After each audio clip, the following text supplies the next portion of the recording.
नमस्कार, बड़ी बहस देख रहे हैं आप, आपके साथ मैं हूं आयुष सूर्यवंशी। 24 मार्च 2020 को देश में पहला टोटल लॉकडाउन था और उस तारीख को लगभग एक साल होने वाले हैं। इस एक साल में 1,15,00,000 से ज्यादा लोग इस वायरस से संक्रमित हुए। इस एक साल में 1,59,000 से ज्यादा लोगों ने वायरस से अपनी जिंदगी गंवाई। सिनेमा स्टार से लेकर सियासी दिग्गज और बड़े कारोबारी से लेकर गरीब तबके तक कोरोना ने इस एक साल में शहर शहर अपना कहर दिखाया। हालांकि बदलते वक्त के साथ कोरोना का कहर कम भी हुआ था। वायरस के फैलने की रफ्तार में भी हमने कमी देखी थी, लेकिन एक बार फिर से जानलेवा वायरस का कातिल कहर लौट आया है। एक बार फिर से अब केसेस तेजी से बढ़ने शुरू हो चुके हैं। देश में पिछले 10 दिन में 3 लाख से ज्यादा केस सामने आ चुके हैं, जबकि इन्हीं 10 दिनों में 1600 से ज्यादा लोगों की मौत भी हुई है। एक तरफ लगातार तेजी से बढ़ते जो मामले हैं वो चिंता बढ़ा रहे हैं, तो दूसरी तरफ वैक्सीन की खराब हो रही डोज को लेकर प्रधानमंत्री नरेंद्र मोदी भी चिंतित हैं। और ऐसे में बड़ी बहस का बड़ा सवाल यही है कि आखिर वैक्सीन की बर्बादी का जिम्मेदार कौन है? तेजी से बढ़ते मामलों में लापरवाही किसकी है? क्या जानलेवा वायरस का कातिल कहर लौट आया है? संडे लॉकडाउन से क्या वायरस की चेन ब्लॉक हो पाएगी? बड़ा सवाल यह भी है। लगातार बढ़ते मामलों से लोगों की चिंता तो बढ़ी है, लेकिन खुद प्रधानमंत्री नरेंद्र मोदी चिंतित हो चुके हैं, क्योंकि प्रधानमंत्री नरेंद्र मोदी को जब इस बात की जानकारी लगी कि कई सारे ऐसे प्रदेश हैं जहां पर वैक्सीन की डोज खराब हो रही है, तो प्रधानमंत्री ने न सिर्फ नाराजगी जाहिर की बल्कि चिंता भी जाहिर की है। दूसरी तरफ मुख्यमंत्री शिवराज सिंह चौहान ने भी चिंता जाहिर की है। मुख्यमंत्री ने कहा कि डरना नहीं है, लेकिन जागरूक रहना होगा। इसके अलावा संडे लॉकडाउन पर भी हमें ध्यान देना होगा, क्योंकि लॉकडाउन की दस्तक आ चुकी है। लॉकडाउन शुरू हो चुका है, भले ही आंशिक रूप में इसका जिक्र हो रहा हो, भले ही संडे लॉकडाउन की बात कही जा रही हो, लेकिन इसके अलावा इस लॉकडाउन ने एक तरफ से हमें संदेश दे दिया है कि अब हमें जागरूक रहना होगा। अब हमें नियम कायदों को लेकर कोई भी ढिलाई बरतनी नहीं होगी। अब लापरवाही की कोई गुंजाइश बची नहीं है, क्योंकि ठीक एक साल पहले 24 मार्च 2021 को देश में लॉकडाउन शुरू हुआ, लॉकडाउन बढ़ता चला गया और उसके बाद किस तरह की परेशानियां थी, किस तरह की मजबूरियां हमारे सामने थी, यह आप सभी को याद होगा। इन्हीं तमाम पहलू पर चर्चा के लिए हमारे साथ 3 डॉक्टर्स जुड़ चुके हैं। सबसे पहले इन डॉक्टर्स का तारुफ आपसे करा दें। डॉक्टर भुवनेश्वर गर्ग हमारे साथ कनेक्ट हो चुके हैं, डॉक्टर अनिल दुबे जी हमारे साथ जुड़ चुके हैं, डॉक्टर राजीव कुरेली जी हमारे साथ जुड़ चुके हैं। आप तीनों डॉक्टर्स का बहुत स्वागत है। डॉक्टर भुवनेश्वर, मेरा पहला सवाल आपसे ही है, फिलहाल जिस तरह से केसेस बढ़ रहे हैं, दूसरी तरफ वैक्सीन की बर्बादी हो रही है, आंकड़े किस ओर इशारा कर रहे हैं? डर का माहौल है क्या? डॉक्टर भुवनेश्वर। नहीं, देखिए, बिल्कुल अगर आप रिकॉल करेंगे तो हमने पिछले साल मार्च अप्रैल के महीने में सारे आर्टिकल्स सारे अखबारों में लिखे थे। 1920 का जो हमारे विश्व में प्रकरण प्लेग का जो हुआ था उसके अनुसार से, और उसके बाद देश ने स्वाइन फ्लू और बाकी सब भी आपदाओं को देखा था, और उसका एक स्पष्ट पैटर्न हम इस कोरोना काल में देख रहे थे और उसको इमेजिन कर कर उसके बारे में आगे बात कर रहे थे कि हम संभवतः अगस्त सितंबर तक इस बीमारी का पीक देखेंगे और अगले साल मार्च अप्रैल में हम इस बीमारी का फिर से पीक देखेंगे। तो वही होने जा रहा है कि अप्रैल में हम एक पीक फिर से देख रहे हैं, ये सेकंड पीक है। इस बीमारी से सबको कम से कम 2 साल तक सावधान रहने की जरूरत थी। सारे सावधानियों को, सारे प्रिकॉशंस को लेकर आगे बढ़ने की जरूरत थी, जिसमें स्कूल कॉलेजेस बंद रखना, शॉपिंग मॉल्स, क्रिकेट स्टेडियम जैसी बड़ी बड़ी भीड़ वाली घटनाओं को रोकना। लेकिन आपके रायपुर में हम देख सकते हैं कि बूढ़े लोगों का क्रिकेट खेला जा रहा है और जिसमें पूरे स्टेडियम पूरी तरह से भरे दिख रहे हैं, जिसमें आज हम ये सुन रहे हैं कि मुख्यमंत्री जी समीक्षा करेंगे कि कोरोना पे क्या समीक्षा करें। इस भीड़ को रोका जाना चाहिए था। इन सब चीजों के ऊपर कारगर उपाय किए जाने चाहिए थे कि स्कूल कॉलेजेस ना खोले जाएंगे अगले कुछ समय के लिए, जब तक कि इसकी सेकंड पीक को पूरी तरह से वापस ना घटने दिया जाए और लोगों में इम्यूनिटी, हर्ड इम्यूनिटी के तौर पर और वैक्सीन के प्रभाव के तौर पे इसको मजबूत कर लिया जाए। क्योंकि हमारे देश में वैसे भी पूरी दुनिया के मुकाबले मौतों का आंकड़ा बहुत कम रहा है, लेकिन अब जिस तरह से संक्रमण बहुत तेजी से बढ़ रहा है बीमारों के मुकाबले, तो ये बड़ा चिंतनीय होगा कि आने वाले समय में क्या असर होंगे। आज हम कोरोना की पहली जन्मदिन भी मना रहे हैं, आज हम मध्य प्रदेश शासन का पहला नई पारी का वो भी मना रहे हैं, लेकिन हम साथ में ये भी देख रहे हैं कि इन सब आयोजनों के पीछे जो भीड़ तंत्र इकट्ठी हो रही है, चाहे वो चुनावी रूप में हो, चाहे खेल मैदान के रूप में हो, ये बड़ी चिंताजनक है। लोगों को जागरूक होना होगा और जो बेहद जरूरी है सिर्फ उसी के लिए घर से बाहर निकलना होगा, अगर बचाव रखना है तो। डॉक्टर राजू, मैं आपके पास आ रहा हूं सर। आप फिलहाल हरिद्वार में कुंभ भी हो रहा है। हालांकि कुंभ को लेकर आयोजन में लोगों की भीड़ को लेकर सवाल भी उठे हैं और हमने देखा कि जब लॉकडाउन था तो धर्म से उठकर सारी चीजें बंद थी। न मंदिर खुला था, न मस्जिद खुली थी, न गुरुद्वारा खुला था। फिलहाल हरिद्वार में कुंभ को लेकर भी, भीड़ को लेकर भी लगातार सवाल उठ रहे हैं। साथ साथ क्रिकेट का जिक्र भी डॉक्टर भुवनेश्वर ने किया कि रायपुर में जिस तरह से स्टेडियम में भीड़ जुटी थी, इसको लेकर भी सवाल होने चाहिए थे। ऐसी भीड़ कितनी खतरनाक हो सकती है? क्या जानलेवा वायरस एक बार फिर से लौट आया है? क्योंकि केसेस में लगातार हम वही पैटर्न देख रहे हैं जो पिछले साल लगभग हमने देखा था। इसके बावजूद ये भीड़ तंत्र, ये भीड़ कितनी दिक्कत वाला ये पहलू हो सकता है डॉक्टर राजीव?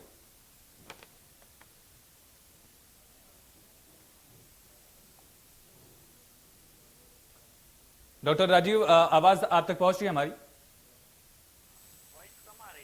जी सर, मेरा सवाल हरिद्वार में कुंभ से जुड़ा हुआ था। चूंकि आप हरिद्वार में ही फिलहाल मौजूद हैं, इसके अलावा रायपुर में भी हमने क्रिकेट स्टेडियम में लोगों की भीड़ देखी है।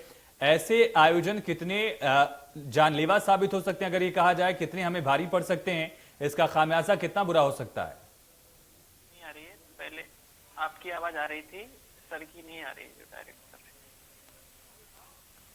हैं। चलिए डॉक्टर राजीव, मैं आपके पास आऊंगा। शायद टेक्निकल ग्लिच की वजह से आवाज हमारी आप तक पहुंच नहीं पा रही है।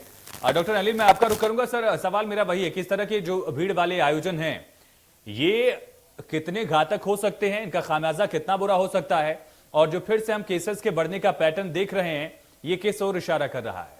डॉक्टर अनिल जी, जैसा कि डॉक्टर भुवनेश्वर ने अभी अभी जिसका जिक्र किया कि एक्चुअली लोगों ने इस कोरोना को हल्के में लेना शुरू किया और जो हमारी बेसिक चीजें थी, social and physical distancing, mask और एक तरह से टीकाकरण जो हो रहा उसके लिए भी जागरूकता का भी अभाव, ये सब चीजें को हम लोगों ने एक तरह से छोड़ दिया। लोगों ने उसको बिल्कुल हल्के से लेना शुरू किया और फिर धीरे धीरे मॉल्स खुलने शुरू हुए, पिक्चर हॉल खुलने शुरू हुए और फिर अब जाकर के ये स्टेडियम में मैचेस और चुनाव और हरिद्वार में कुंभ, इस तरह की सारी जो जहाँ पे भीड़ इकट्ठी होती है, तो लोगों में जागरूकता का अभाव, लोगों ने कोरोना को हल्के में लेना शुरू किया और साथ ही प्रशासन ने अगर इन सब चीजों को अलाउ कर दिया तो फिर तो सेकंड पीक, जैसा कि सारे मेडिकल जर्नल्स में और इस तरह की संभावनाएं हम पहले ही व्यक्त कर चुके थे, वो आनी थी और वो आ रही है और उसको आज हम फेस कर रहे हैं कि हम सेकंड पीक के रूप में अब हमारे सामने ये एक भयावह तरीके से फिर से आने की संभावना दिख रही है। जिस तरह से day by day number of cases बढ़ते चले जा रहे हैं या उनकी संख्या बढ़ती चली जा रही है। डॉक्टर भुवनेश्वर, जिस तरह से लॉकडाउन की अब दस्तक हो चुकी है, संडे लॉकडाउन लगाया गया है, संडे लॉकडाउन से क्या फर्क पड़ेगा?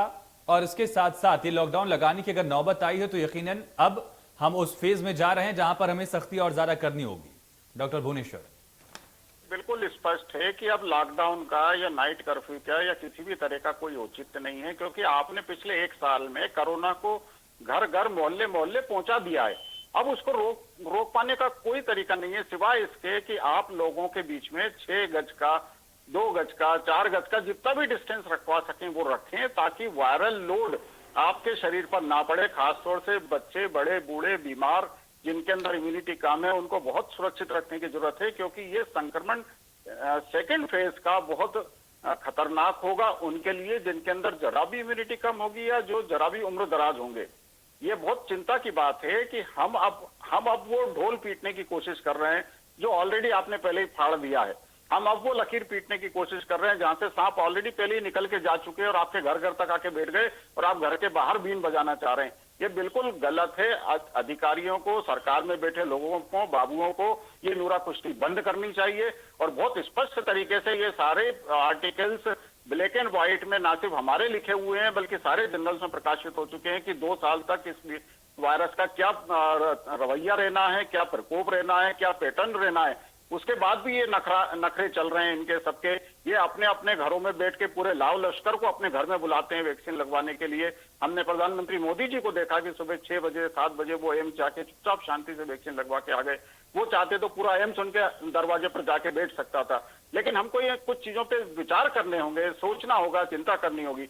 ये नूरा कुश्ती अब नहीं चलेगी। इन सब अधिकारियों की जिम्मेदारियां तय होना चाहिए जिन्होंने बहुत लूट मचाई है, जिन्होंने बहुत बंदरबाट मचाई है, चाहे वो कोविड केयर का मामला हो चाहे वो इलाज का मामला हो, चाहे अपने अपने निजी अस्पतालों को पैसा बांटने का मामला हो। अभी वो नूरा कुश्ती फिर चल पड़ी है कि आम आदमी तो मर रहा है बेचारा, उसके लिए टेस्ट फ्री कर दिया गया था, वो उसके ऊपर चार्ज लग रहे हैं, आम आदमी का ट्रीटमेंट फ्री कर दिया गया था, वो दिखावे के लिए अब वो फिर चार्ज लगने लगे हैं, और वो बेतहाशा सब तरफ से मरा हुआ है। हम देख रहे हैं कि लगातार उनकी सबकी रिजर्व जो थी, बचत जो थी आम आदमी के घर में, जिसने टैक्स दिया है, जो नौकरी पेशा था, जो काम कर रहा था, वो बेचारा बहुत बुरी तरह से त्रस्त है, परेशान है, और उसके लिए कोई संबल नहीं है। डॉक्टर राजू, मेरा सवाल आपसे है, जिस तरह से भीड़ जुट रही है अलग अलग जगहों पर, ये कितनी घातक हो सकती है, और इसके अलावा ये कारण क्या है? क्योंकि देश में अगर कोरोना काबू में आया है तो सरकार की ही कोशिश और आम जनता के सहयोग से ही था, और अगर केसेस फिर से बढ़ रहे हैं तो यकीनन लापरवाही दोनों तरफ से ही होगी। डॉक्टर राजीव सर, ये आज के परिप्रेक्ष्य में कहें तो एक साल में कोरोना वायरस ने हम लोगों को कोविड के साथ जीना सिखा दिया, और जो भी समझदार हैं वो अपने आप की लाइफ को एडॉप्ट कर रहे हैं। मैं अपनी व्यक्तिगत बात कर रहा हूं कि मैंने पिछले एक साल से सारे प्रिकॉशन को लेके रखा। अभी पिछले 5 तारीख को ही मैंने वैक्सीन लगवाई है। इससे पहले साल भर अगर मैं सुरक्षित रहा तो अपने आप को बचा के रहा, और बराबर हाइजीन का प्रयोग करना, सैनिटाइजेशन का प्रयोग करना, अपने आप को मास्क के द्वारा प्रोटेक्ट करना, कपड़ों को प्रॉपर जो है चेंज करना, उसके ऊपर एप्रॉन पहनना, मतलब जो भी प्रोसीजर जो बताए हैं, जो भी सेफ्टी की चीजें बताई गई हैं WHO है, भारत सरकार या हेल्थ के एक्सपर्ट के द्वारा, जैसे कि डॉक्टर गर्ग ने भी बताया कि हमें उनके पालन के बिना और कोई रास्ता नहीं है। देखिए, सर्वाइवल ऑफ फिटेस्ट जो है डार्विन ने एक रूल बताया, ये थंब रूल है लाइफ का। ये तो वायरस और इंसान की लड़ाई है, इसमें कभी जीत कभी हार डिपेंड ये करता है कि आपकी डीड कैसी है, आपके खान पान कैसे हैं, आपकी लाइफ स्टाइल कैसी है। तो आपका बचाव एक बहुत बड़ा माध्यम है, जिसमें आप मास्किंग के द्वारा, सैनिटाइजेशन के द्वारा अपने आप को बचाते हैं। डॉक्टर साहब ने जैसे कहा कि 2 गज की दूरी बहुत है जरूरी। अब वैक्सीन भी आ गई तो वैक्सीन भी एक आपको एक सिक्योरिटी का एक स्टेप आगे बढ़ गए हम लोग, और कई लोग वैक्सीन से बच रहे हैं, ये गलत है। वैक्सीन एक बहुत बड़ा टूल है, और वैक्सीन में जो लक्षण आते हैं वो आपके भले के लिए हैं जी।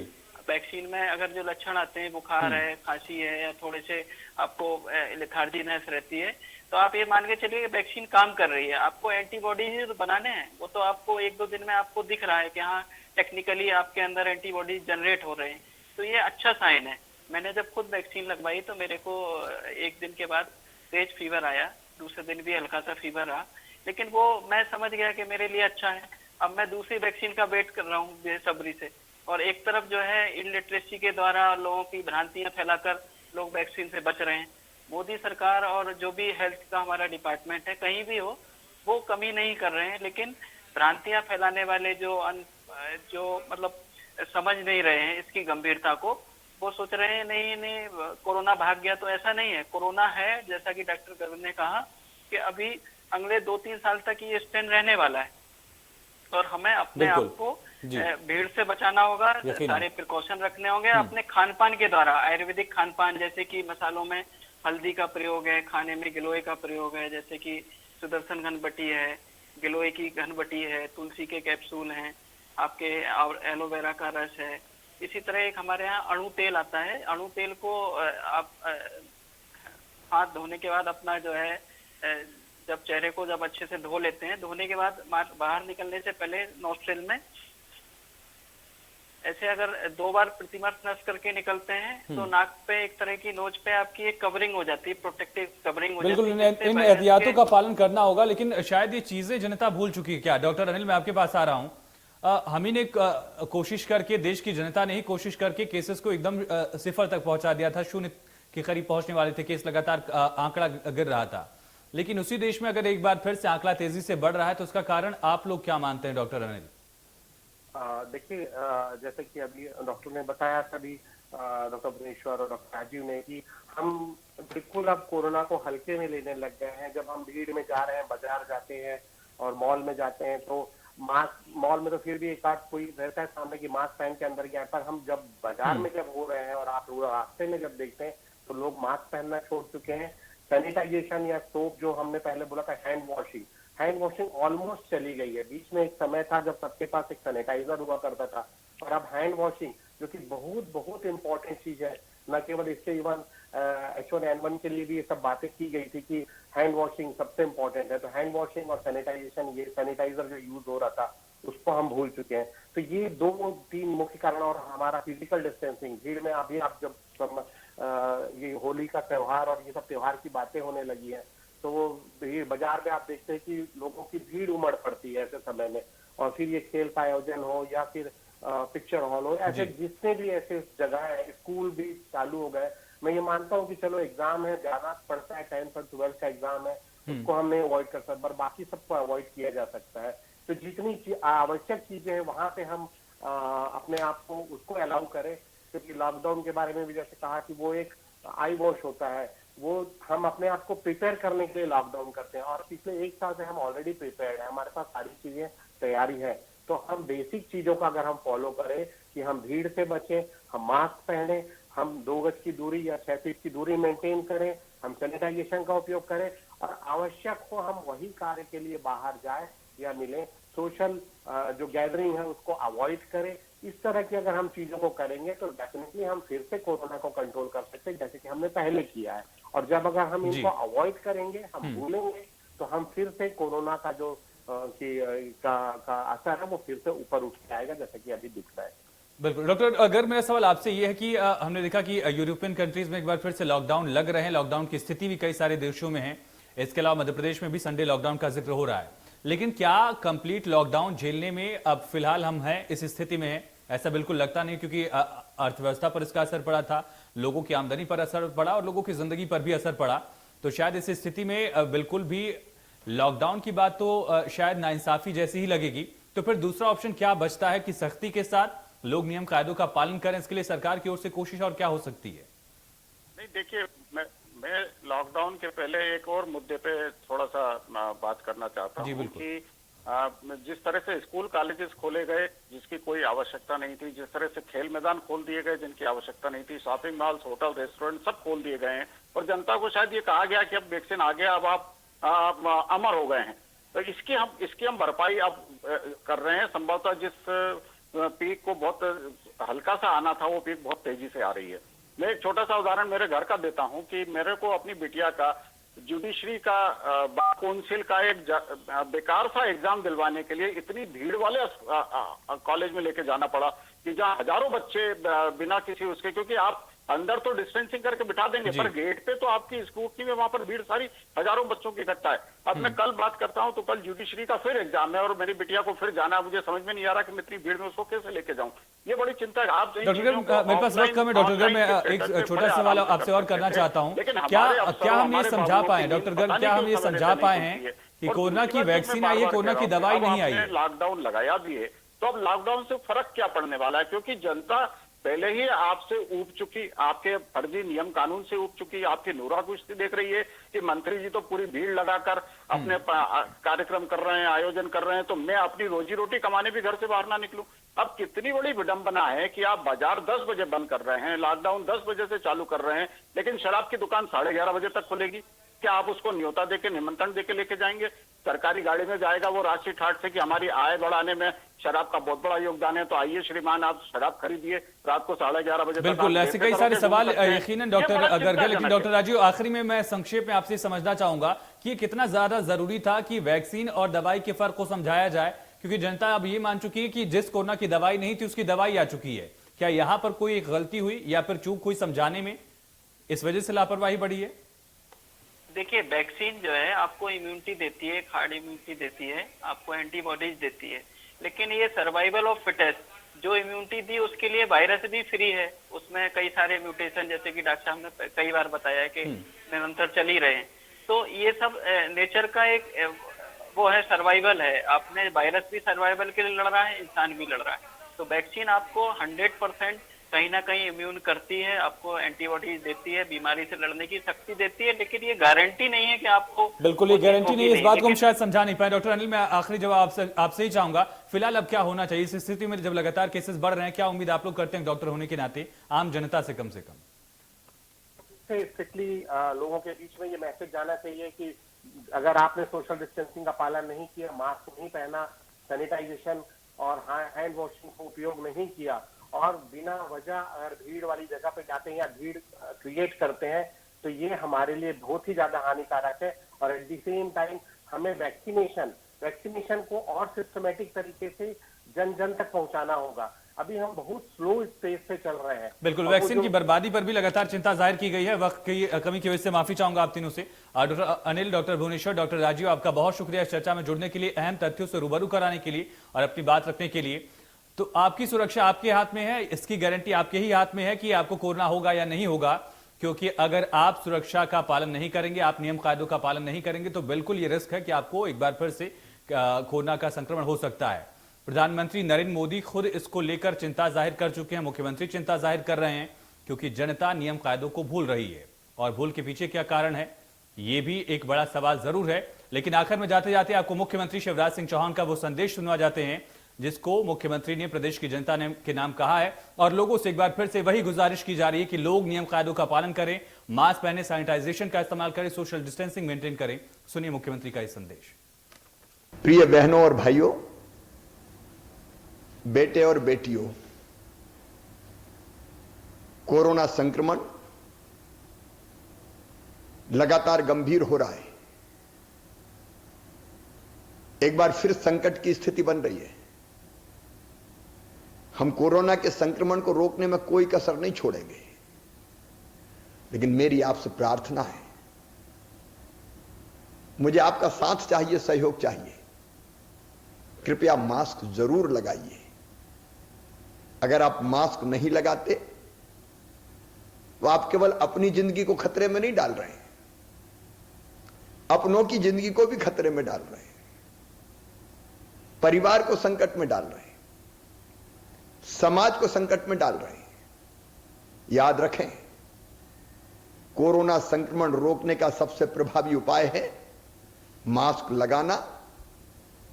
आप मास्क लगाएं और कोरोना के संक्रमण को रोकने में अपना योगदान दें। धन्यवाद।